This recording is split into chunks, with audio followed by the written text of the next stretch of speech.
Another great music festival coming to Peoria's Riverfront, and we're going to talk all about it and more, because John and Nancy are still talking.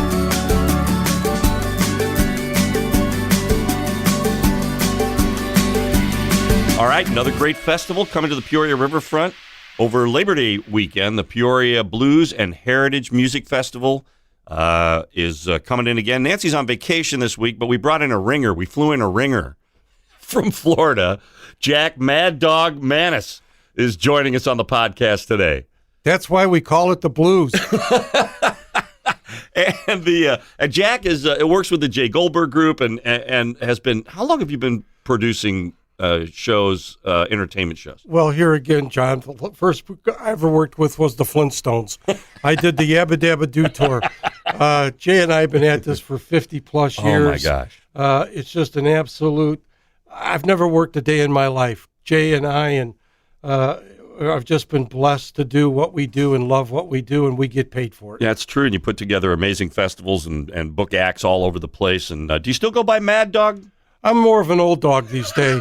I think I'm like 564 in dog years. Because if I talk to people in the industry and I say, yeah, I work with Jack Manis, they'll go, who? And I'll say, Mad Dog. They go, oh, yeah, okay, right. Yeah. So you got that. Yeah, it's just stuck with me through the years when I had that company. So Friday, Saturday night over Labor Day weekend is the Peoria Blues and Heritage Festival. How long has that festival been in a part of the riverfront? We are celebrating 34 years. So I think, John, we're probably, if not the oldest festival on the riverfront, we're pretty close to it. That's fantastic. Yeah. I mean, the reason we've always done this is we always want to bring in the community. We always want to bring in things to the Peoria market to enrich it. And the community has always just been fantastic. It's a family affair. On Friday, we open doors at 5. On Saturday, we open doors at noon. $20 a day will get you in the place. That's fantastic. So, yeah, and then anybody that has any questions or anything, they can go to pbhfest.com and get all the information on the show. And this year, I have so many Grammy-nominated, Grammy Award winners at this show. So who are you really excited about? I mean, you've seen, obviously, so just long story short, Jack and his team will put together shows all over the place. I mean, everywhere. And so you kind of see these acts, or you work with these acts, or you talk with their management, or however that works. But sometimes they hit the stage and you haven't really actually seen the whole thing live yet, right? Yeah. Well, here again, one of the things that I'm always excited for, a lot of these folks I've already seen but on this one, back then, like, for example, the Grammy Award winners, John, Shamika Copeland, Bobby, or nominated, Shamika Copeland, Bobby Rush, Marsha Ball. Between them all, there's just multiple Grammy nominations or Grammy Awards. Bobby Rush, one of the great all-time blues legends. And, I don't know how much longer Bobby's going to tour. But here he is, right? That's so cool. That's really cool. He's on Friday. So on Friday, we've got Bobby Rush, Shamika Copeland, and then back down to how old I am and the first show I ever did, I'm bringing in the King Tut guys again. Oh, awesome. Here Come the Mummies. I love it. If you've never seen the Mummies, so Here Come the Mummies. These guys are all excellent musicians. I mean, they you probably heard them on albums that you don't even, you have no idea. Cream of the crop, studio guys. Great studio guys. But they kind of do this act where they dress as mummies and do songs because the members can then interchange, right? Right. So they can, but it's always a great show and always fantastic. These guys are some of the best musicians you'll ever get. They're so much fun. They're going to close out on Friday night. And then also back down to, and this is one of Peoria's own, closing out on Saturday night for the late night, we have Steady Flow. Oh, man. Yeah, and also on Saturday, we have here again, 5-time Grammy-nominated Marsha Ball. We're going to end after her with Joanna Connors, another blues legend. And then we go into the late night with Steady Flow on the... That'll be a great way to close out the show. Yeah, on the landing stage. Yeah. And we're closing out on the gateway stage with Dwayne Dupsy and the Zydeco Hellraisers, and they are. Yeah. So if you're a Zydeco fan, you must be there Saturday night. Is that what you're telling me? Oh, yeah. And plus, Jennifer Hartswig, Feed the Dog, Eric Bruce. On Friday, we got Aaron Camp, Pertner, Sandstone. It's just nonstop entertainment. Yeah, nonstop. It's going to be, the main stage will be the landing. The gateway stage is going to be where it always is. But that way we got things a little closer, a little more intimate. Here again, we don't want people to have to walk a half a mile to see something. It's just going to be a great, here again, 34 years. That's why we call it the Blues. How about it? So Jack and Jay Goldberg, you guys have been, this is behind the scenes stuff. Like a lot of people never see you guys, right? You're there doing your stuff. Sometimes you see the name on a company name or whatever, but these are the guys who bring these people to Peoria. These folks can play anywhere they want, right? They can play anywhere they want. And over the years, all these big time shows that you've seen come through Peoria, a lot of the time it's because Jack and Jay have said, hey, you guys could come play here. It's an amazing place to play, and they do. Does it play Peoria?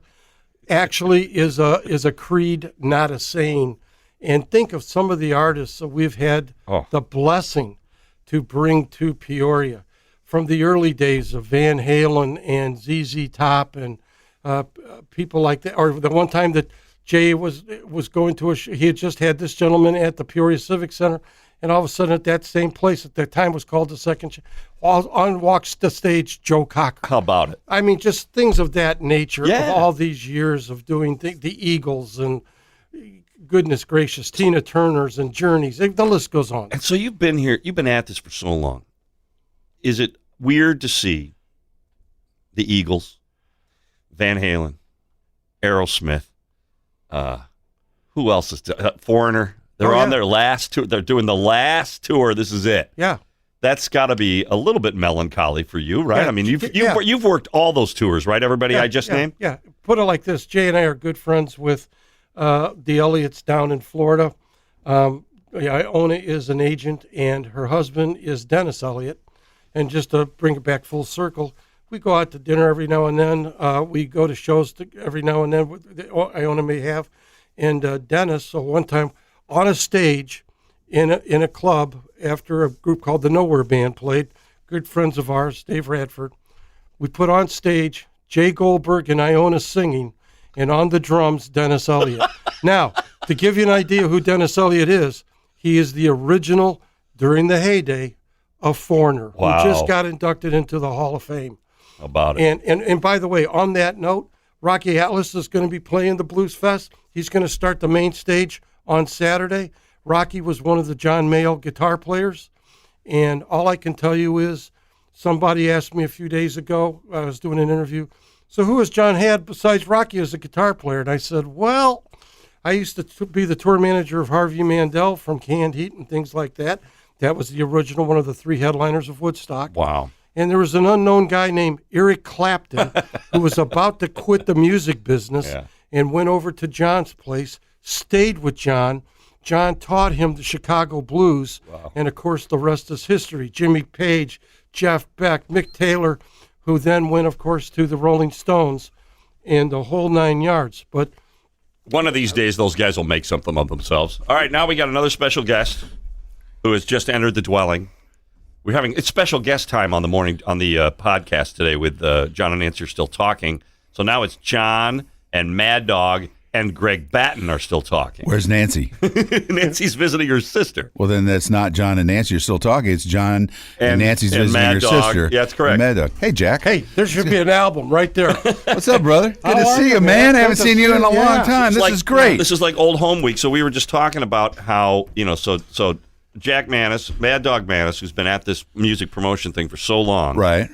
He is, when I worked with him years ago when we were doing the oldies thing and we brought in all these oldies acts, right? Yeah. And Jack was at one point in time was in the dressing room there, and he had his legendary briefcase with him. Have you seen the briefcase? No, I don't believe know I the have. briefcase? No, I don't believe I'm kind of retired. Have you but just I still retired have the briefcase? Yeah. So the briefcase is just filled with tour badges, right? Tour badges of every place and every band that this guy's ever worked with, and I was weeping. I'm going through this briefcase. I'm like, what? You work this show and this show and this show and this show, and it's amazing. When do you write your book? I've actually had offers to write books. I'm actually in a couple of books. The there's a book called Whitetown Drowsing by Ron Powers, and he did the underwriting for the movie Flags of Our Father that Spielberg and Clint Eastwood did. It was about, so I'm in that, and I'm in a couple others, but you know what? To me, it's their lives. Something you said to me earlier, but back down to Jay and I being behind. When people say so, I was at a dinner one time and somebody said, so somebody over there said you might be a guy that, and I said, yes, I'm the Wizard of Oz. I'm the guy. I'm the guy behind the curtain. That's right. You see the big head and all that, then you pull the curtain back. There's a little old fat bald guy. That's me. No one knows who we are, and because of that anonymity, it really makes it fun. But the other thing, like we're saying, is, and here, great example, Greg's son, who I love. I've given him the name Bear because he does look like a bear. He looks like a, correct. I'll be working with him tomorrow at Blues Traveler. That's right.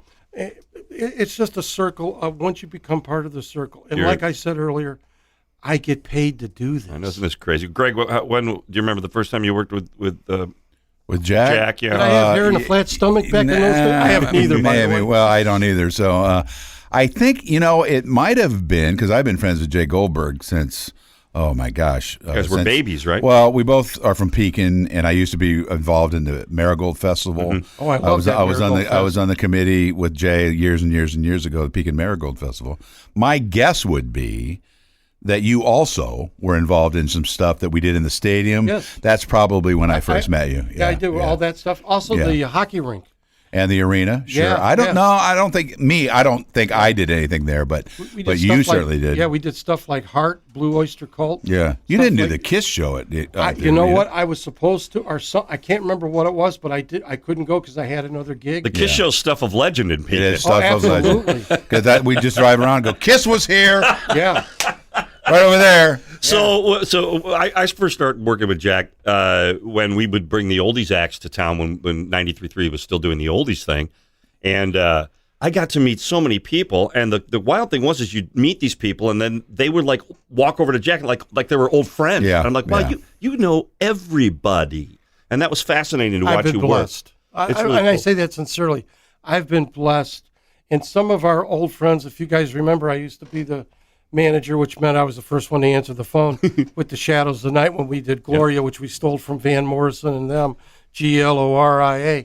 And the bottom line was in those days, and Jimmy just passed away in the last year or two, was the leader, but that was where I got my roots of doing those type of groups that we brought when you guys did the oldie. Well, it was so great to have everybody in yeah. town. Did you work the Mitch Ryder show when I got to play guitar with Mitch Ryder's band? I believe so, yeah. So yeah. I was. And by the way, your band was great. Yeah, I mean, they opened the shows, folks. They opened all the shows. Yeah, and we backed up several players I didn't know you got to do that. That's yeah, cool. it was really something. And he was always on site, and so Mitch Ryder's coming to town, right? And it's a big deal, right? And the day that they were supposed to play, the night they were supposed to play, the guitar player in Mitch Ryder's band, his father passed away. Yes. That day, and he had to leave. So he leaves. So now Mitch Ryder doesn't have a guitar player. What do you do? So Mike Burke, who was our promotions director at that time, he tells the music director for Mitch Ryder's band, he goes, "Oh, John plays guitar. He's in a band, blah, blah, blah." And so the guy, we talked a little bit, and I knew every song in the set list already, and we just had to go through some changes so I didn't screw up too badly, whatever. And he says, "Okay, you're the man." So now I'm the guitar player in Mitch Ryder's band. That's cool. And so now fast forward a couple hours later, and here comes Mitch Ryder, right? And we're there I'm talking to the music director, and he walks on the stage, and he is Mitch flippin' Ryder. Sunglasses, the suit, the whole 9 yards. He walks on stage. Music director gets up and walks over to him on the other side of the stage, and they're having this conversation. And you can tell that the music director is telling Mitch Ryder that the guitar player is going to be the guy from the radio station. And he's like motioning over to me, and Mitch Ryder's face is like, "What are you doing to me?" But it had a happy ending. Yes. You were great. and it rocked, and we had a great time, and it worked. And then I'm in the elevator after the show going back up to the dressing rooms with Mitch flippin' Ryder, just him and me. And he peels a $100 bill out of his pocket and hands it to me and goes, "Thank you so much. You really came through for us." And I'm like, "I don't want money. I don't need to be paid." He goes, No, just take it. Thank you. We were going to be toast without a guitar player, so thank you. And so that's that's a good story. Yeah, and that was just, I mean, you really had to see his face when the radio guy was going to be in the band. Ladies and gentlemen, you're still lucky to have John, because John could have changed careers right then. Yeah, and there. it could have been over. He could have been the guitar player for Mitch Ryder or other.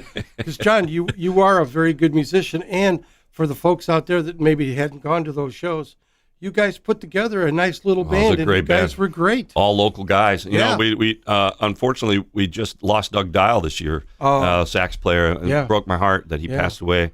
But I wore my Big Oldies All-Star Band shirt that day in honor of Doug. Nice, Nice. You know what, guys? That's something that I don't think the Peoria community knows. What's that? They don't know how good they have it here with the musicians. Oh my and the gosh, Peoria it's unbelievable. It really is. So many It's good musicians unbelievable. here. Crazy, Yeah. crazy good. Hey, there's another special guest. You want What? him? Yeah, bring him on Yes. over. Come on Well, over. this is the best podcast ever. All right, on the John and Nancy Are Still Talking podcast with no Nancy. So it takes like 4 people to come in when Nancy's not here. It takes 4 people to replace her. Yeah. Dan Diorio's here. When was the first time you met Jack Manis? Oh, years ago, probably just peripherally through Greg, through summer camp, through all those. He would always come in. Every time there was a big show, we'd have Jack. Of course, always. So it was like Mad Dog's coming. It was like, all right, Well, you clear know, everything out.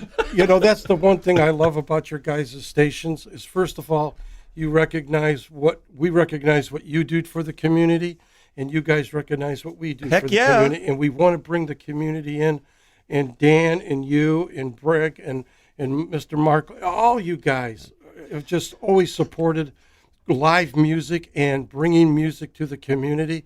And just think of some of the shows that your stations directly have been promotional or a part of that we have brought through the years to this great community. Just like the Blues Fest. This is our 34th year. Do you guys honestly think we would have gotten there up to 34 without you? And the only difference between you guys and us is you do it for very noble and community causes, and we do it for free tickets. So that's that's really the only difference. But when Mad Dog's coming in, we're like, oh, this is a big show. Yeah, that's right. It's going to be a big great night. So the reason that Jack Manis is here, of course, is we're talking about the Blues and Heritage Festival, which returns for the 35th year, or is this the 34th? I think we're celebrating 34. 34 this year. I think the one year, it could have been 35, but the one year with COVID. And by the way, I'm going to be on Greg and Dan's show on the Thursday, which is, if we're doing 30 and 31 of August, I'm going to be live on the Greg and Dan show on Thursday the 29th Very cool. at 8:30 a.m. So I'm going to go look for Nancy. Okay. Good luck with that. So the Blues and Heritage Festival, once again, it's Labor Day weekend, Friday and Saturday. Run us down one more time how I get my tickets. You can go to pbhfest.com or jaytv.com to get your tickets. We've got ticket prices for 2 days, 1 days, VIPs. But like I was saying, we want to make this fan-friendly. We want to make this family-friendly. So $20 a day Fantastic. could get you in the door, $40 for the weekend. And I'm crossing my fingers for good weather and all that good stuff, and it's going to be a ball. That's why they call it the Blues. It's so great to see you, man. Thank you so much for spending a little time on us. Thank you, guys. Look forward to seeing everybody at the Riverfront. Jack Mad Dog Manis, everybody. Yay! Well done. And we'll maybe have Jack back on when he comes in next time to do the Greg and Dan show and stuff, because if you keep listening, we'll keep talking. See you next time.